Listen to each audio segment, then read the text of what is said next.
Eccentric, concentric, and isometric. These are just movements. These are ideas of a movement. It really has to do with the muscles.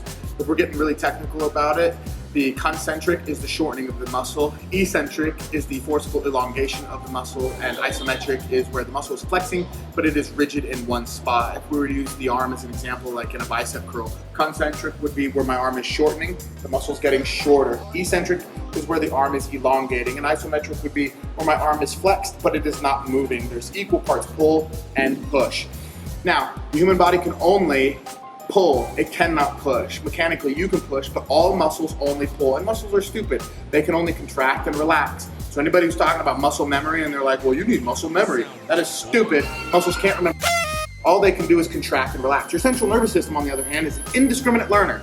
It can learn equally good habits and bad habits alike. The more you practice bad habits, the more that is your default central nervous system mechanism, or muscle memory. Okay? So the more you practice good habits, the more that is the default mechanism, and you will continue to do it better. We like to use controlled tempos in our workout programs. We like to use lots of controlled eccentric movements and isometric contractions, because concentric movements tend to be where people just drop weights and bounce them off of things. They're sitting there flying back and forth as fast as they can, but it doesn't always create the most exact muscular structure that you want. You want controlled movements. You want controlled eccentric, concentric, and isometric. You can typically use lighter loads when you start playing with your tempos in order to create maximum tension on the muscle, which will help your joints and increase your muscle capacity without the excessive overload on those tendons and ligaments on those joints.